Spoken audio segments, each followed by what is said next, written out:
Well, we got 4 votes. On one, I'll vote with the government. That's easing restrictions. I'll be voting against COVID passports, and I shall be voting against making it mandatory for people who work in the NHS to have a vaccination. And on the mask one, I'm not particularly worried, so I might vote with the government or against. I'll listen to the debate on that one. So what's the objection then to vaccine passports?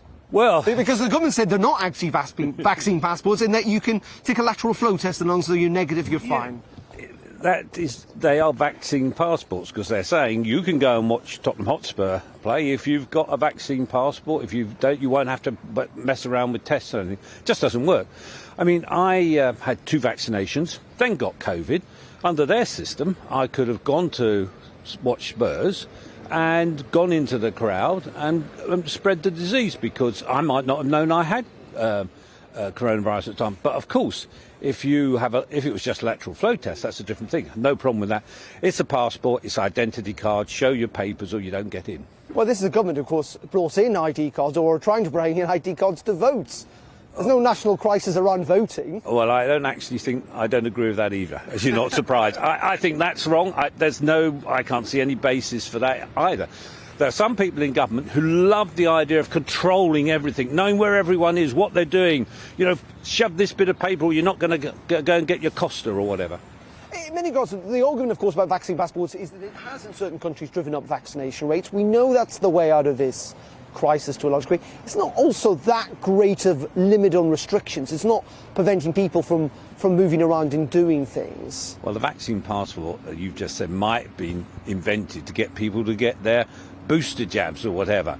But actually you should be persuading people to do it, not forcing them to do it. We live in a free country. That's well, you're not forcing them. You're just saying that you'll not be able to do as many things if you're not as vaccinated. Well, you'll go down because you might put other people at risk. No, but that's the point. It doesn't put other people. That's the point about it. If you're have all your vaccinations, you could still have COVID and still spread it. You're less likely to, though. Oh, well, that's what the science suggests. It could still happen. So that is a poor argument, and as I said, being tried in Scotland, it hasn't worked. No, it's wrong. And the other thing that I'm very unhappy about is the idea of forcing health workers in the NHS to be vaccinated.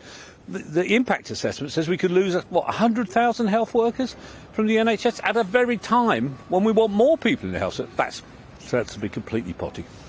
It looks like there's going to be a pretty serious rebellion this evening. In fact, this vote might only carry because of the Labour Party. How serious is that for the Prime Minister, or is this just what happens to governments? Well, if there is a big rebellion, and I'm not so sure there will be, I think some of the estimates are overstated. But if there is, it's a serious matter. The government needs to. I mean, I was sort of behind a rebellion years ago on the EU referendum. We got 83, I think, to vote against the 3-line whip. So anything up like that would be very serious. And the government, I mean, let's face it, if this was a free vote by all members, including people on the payroll, it wouldn't get through. So I think that must be something that the Prime Minister worries about. And just very finally, Peter, you're a veteran of politics. You have seen many elections and indeed by-elections in your time. What do you think about Shropshire? Do you think it's going to be close? I went up to Shropshire on Saturday, and it seemed to me most people were completely uninterested in the by-election, more interested in their Christmas shopping. So anything could happen there. What happens if the Conservatives lose? A rock-solid seat. If the Conservatives lose, we'll have another Member of Parliament who's not a Conservative. That's the thing I can be sure of. So does it have implications, though, I'm saying, for the Prime Minister's leadership, if that happens? I was out buying a Christmas tree over the weekend on Sunday. I was in Waitrose, and a person came up to me and said, "You're not Sven-Goran Eriksson, you're our MP." And I said, "Yes, I'm the MP." Said, I bet you've heard that a few times. Quite regularly. In fact, I've had photographs of people thinking I'm Sven, but never mind. Anyway, this chap said to me, "When you go back to Parliament, tell Boris he's doing a good job and wish him a happy Christmas from me."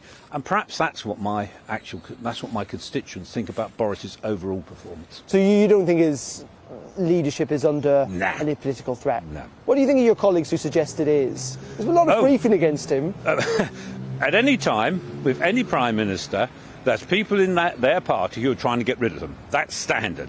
But generally, I can remember when Theresa May went and it's nothing like that at all. Nothing at all. In fact, I think I like Boris. I just think he's got it completely wrong on this vaccine passport.